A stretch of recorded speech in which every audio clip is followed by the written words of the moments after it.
Hello and welcome to our Truth series. We are the twins of our truth. I'm Corinna. And I'm Isabelle. Hello, hello. Thanks for being here. This video is inspired by the many loved ones and dear ones that we have in our lives that have physical issues, pain, or they're sick, or chronic sickness. So we would love to talk to you about what we believe can be done and what I know and you know out of experience we have done to heal ourselves. And this is not just physical problems. I think emotional problems can be addressed here as well. Problems, I don't know. We're looking at emotions that are not moving smoothly, that are kind of stopping us from movement, which generally we look at life as, is it love or is it not? And if it's not, then the bottom feeling to that, we believe, is fear. So something's either triggered by fear or it's triggered by love. Love moves smoothly, fear kind of keeps us stuck. Right. And physical issues, physical issues, the way I see it, and I think we both see it, is rooted in an emotional issue, an emotional unsolved issue, some energy block that keeps the energy from moving in that area wherever it's hurting, because it actually is, the pain is actually an indicator that something is out of balance. Yes, and there are tools for you, for us, to release whatever is still stuck on us, which is mostly, I think, being mindful, being aware of what we say, what we think, and what we do, which most of us are very aware of what we're doing, mostly, but and the words, maybe there's some awareness in there as well, but the thoughts, that's the big one. Right, because the thoughts, so the thoughts are the conscious and subconscious thoughts. There's a lot of subconscious programming happening, what we learn from childhood or through other lives or in this lifetime is kind of ruling what's happening. And the conscious thought can change this, but it is a lot of work. It's almost a different subject here. But the tool is to stay in the moment, because most of the time when we're like worried about things, it's not in the now. It's not happening at this moment. It's what we think could happen or what we know has happened in the past. It's staying in the moment and the awareness of that the universe is our friend and always serves us. That's a big one, that we're not being punished with whatever we're experiencing, but we're given the chance and the gift to release whatever is still holding on, what we have learned throughout childhood or whatever, or what we have took on as our truth, when the truth, we believe, is an existence of health and happiness and living your dreams, like being happy. Life is a gift. Right.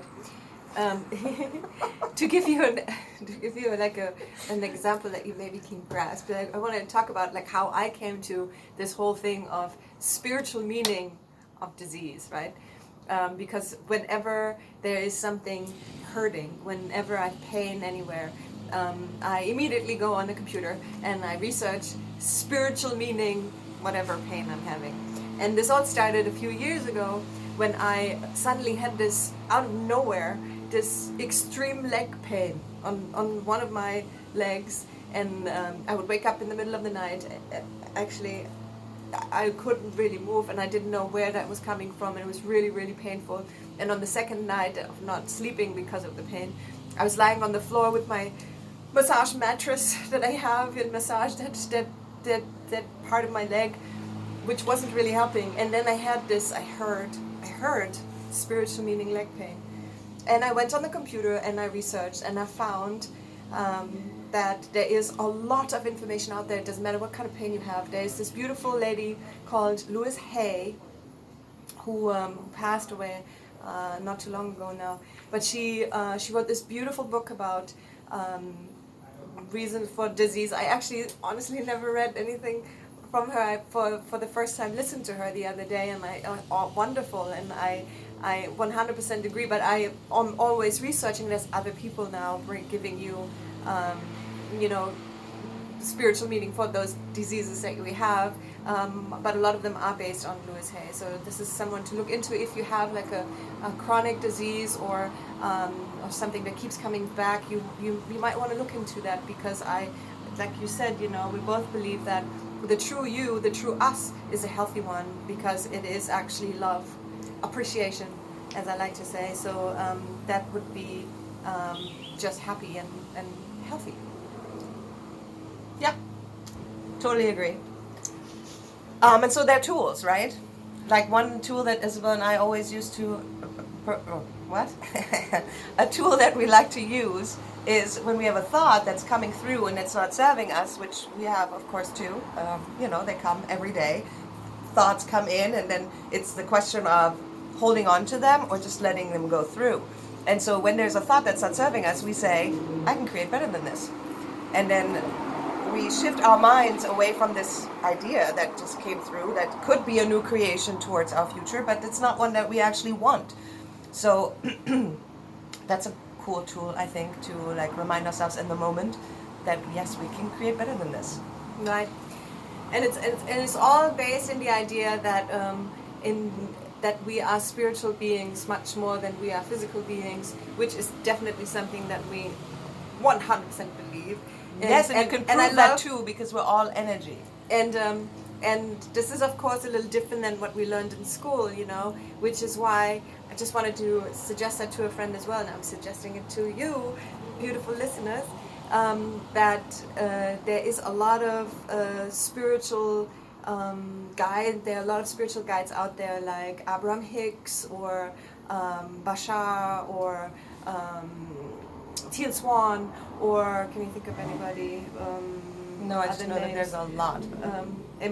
Massaro, I'm sorry. There's a bunch of people out there that can help us, and that I'm using, I have to say myself too, and I think you too from time to time, I love Abraham. to help me, because what we're doing right now, we're reprogramming our mind. So even if maybe there's nothing new I'm hearing, I still keep hearing and listening to it, because I need to keep having the thought in order to recreate my brain here, to reprogram my brain to have it automatically, And there's so many tools out there, so many beautiful people out there saying the same things, but it's really about hearing it and keep hearing it so that it becomes a natural kind of thinking.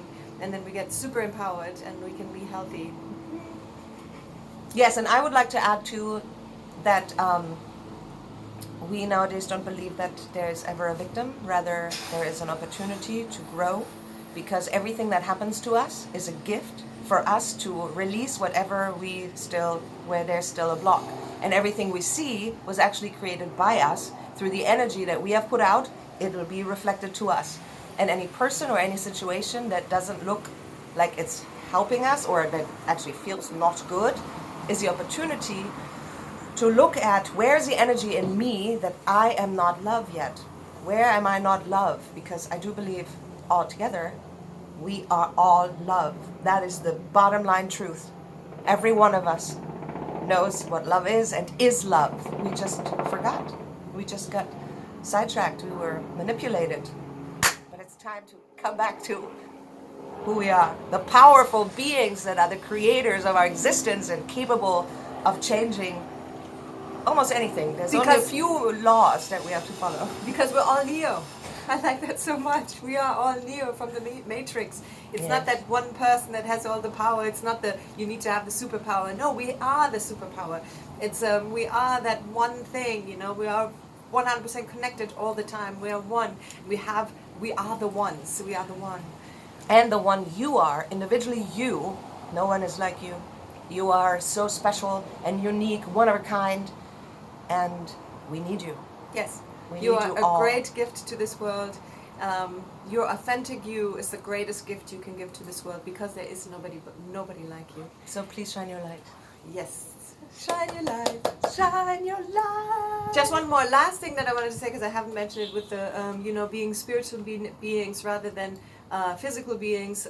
The disease is a sign that something's out of alignment, and where it hurts is a sign of where the energy is blocked. So it's all about blocked energy, really. Like, this is where the energy doesn't flow anymore. So what you could also do is light we're working very much with light. I'm working very much with light, inviting light into the area, breathe light into the area where it hurts. I just had an episode of extreme pain in both my arms. Inability to embrace lovingly the life experience is what that stands for. So there is an affirmation that I then looked up, and I had to do it 3 nights in a row. I listened to